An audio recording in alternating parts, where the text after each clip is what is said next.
우리 지난 11장에서 지혜가 있는 사람, 즉 의인의 삶은 구체적으로 어떤 모습인가 그것을 다루었는데, 정직해야 하고 마음이 너그러워서 이웃에게 베풀고 흘려보낼 수 있는 그런 사람, 또 그런 마음의 넉넉함이 있는 사람이다. 11장에서 그것을 나누었다면, 오늘 읽은 이 12장은 이 잠언의 뿌리라고 할 수 있는 잠언서 1장 7절과 관련이 있습니다. 1장 7절에서 여호와를 경외하는 것이 지식의 근본이거늘 미련한 자는 지혜와 훈계를 멸시하느니라. 여호와를 경외하는 것, 이것이 지식의 근본이거늘 미련한 자는 무엇과 무엇을 멸시한다고요? 바로 지혜와 훈계를 멸시한다. 따라서 여호와를 경외하는 사람은 어떤 사람이냐면, 이 지혜와 특별히 이 훈계를 굉장히 소중히 여기는 그런 사람. 그래서 이 지혜와 이 훈계의 말씀을 듣고 또 사모하고 경청할 수 있는 그런 사람이다라고 말할 수 있습니다. 그런 맥락에서 본다면 오늘 12장에서 핵심 구절은 여러 가지가 나오지만 그 중에 1절 말씀이라고 할 수 있을 것 같습니다. 1절을 다시 읽어드리면 이렇죠.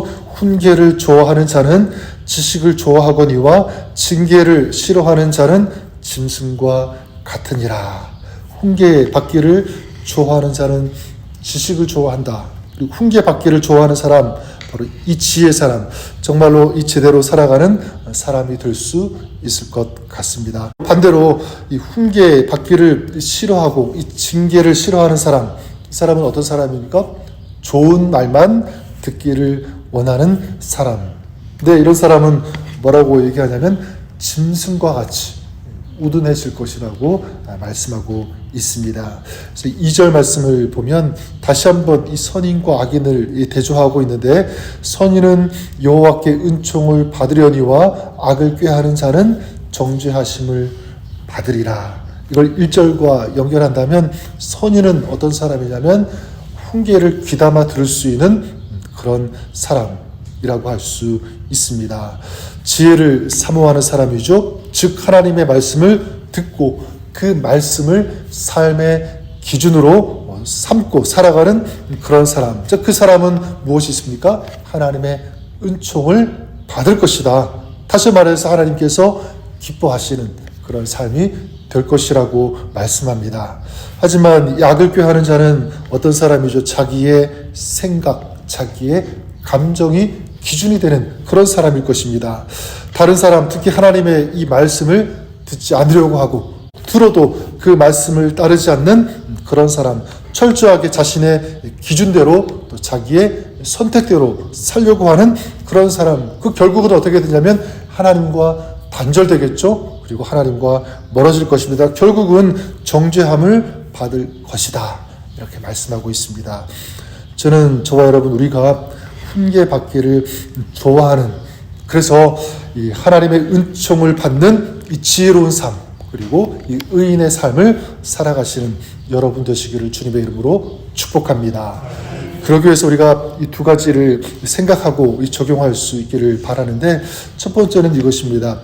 나에게 훈계해 줄 수 있는 사람을 곁에 두자라는 것입니다. 그리고 나도 훈계를 해줄 수 있는 사람이 되어야 되는데, 여기는 조건이 붙어요. 어떻게 훈계를 해줘야 되는가라고 할 때 지혜로운 훈계를 해줄 수 있는 사람이 되어야 된다. 그래서 4절에 보면 어진 여인은 그 지압 위에 면류가 아니라 욕을 끼치는 여인은 그 지압 위에 뼈가 썩음 같게 하느니라 말씀합니다. 어진 여인은 지압이 남편이죠. 이 남편의 면류관이 되지만 욕을 끼치는 여인은 지압 위에 뭐가 썩음 같게? 뼈가 썩음 같게 한다. 이렇게 말씀하고 있습니다. 이 말씀 자체로 본다면 이건 좀 남성 중심적으로 기술된 그런 말씀이라고 할 수 있을 것 같습니다. 사실은 오늘날의 관점에서 본다면 이 말씀은요, 이 배우자 모두에게 해당이 됩니다. 아내가 남편에게, 그리고 남편이 아내에게 이 뼈가 썩게 하는 그런 존재가 될 수 있다고 하는 거죠. 자, 이것은 서로가 올바르고 좋은 훈계자가 되어주지 못할 때 나타나는 현상, 결과라고 할 수 있을 것 같습니다. 그래서 우리는 때로 이 훈계라는 그 이름으로 뭐 할 때가 있냐면 비난하고 정죄할 때가 참 많이 있는 것 같아요. 훈계라는 그런 명목으로. 저는 저와 여러분들이 그러지 않기를 바랍니다. 만약 정말 이 훈계가 필요하다면 어떻게 해야 하는가? 사랑으로 해야 되고 긍휼히 여기는 그런 마음을 가지고 해야 되고요. 그리고 정죄된 그런 입술을 가지고 그런 말을 가지고 해야 할 것입니다.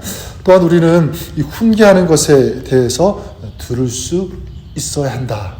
말씀드리고 싶어요. 물론 비난과 이 정죄의 소리는 듣지 말아야 되겠죠. 하지만 정말 사랑해서 위하는 그런 훈계라면 들을 수 있어야 한다. 근데 그 훈계조차도 우리가 오해하고 듣지 않으려고 한다면 그것은 결코 올바른 태도라고 할 수 없을 것입니다. 저는 그런 의미에서 여러분이 여러분의 가정에서 가족들에게 좋은 훈계자가 되어줄 수 있기를 바랍니다. 교회에서도 마찬가지죠. 서로가 서로에게 훈계자가 되어주는 또 좋은 훈계를 들을 수 있는 그런 사람, 그것은 서로에게 굉장히 아름다운 축복이 되는 줄 믿습니다. 두 번째로 나를 이 훈계하는 사람이 있다는 것, 그리고 또 내가 훈계할 수 있다는 것, 이게 너무 좋은 관계고 또 축복이지만 가장 중요한 것은 무엇이냐면 바로 하나님의 말씀을 들어야 된다. 하나님께서 우리 인생의 훈계자가 되실 수 있도록 하는 것, 저는 이것이 굉장히 가장 중요하다고 믿습니다. 다르게 말하면 하나님의 말씀이 나의 삶의 기준이 되는 거겠죠.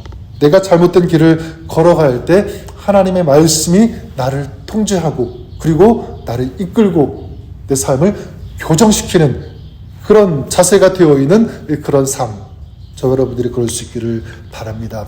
하나님의 말씀은 생명을 공급하는 힘이 되는 줄 믿습니다. 그래서 우리는 하나님의 말씀으로 계속적으로 수정받고 교정받는 그런 삶이 되어야 되겠죠.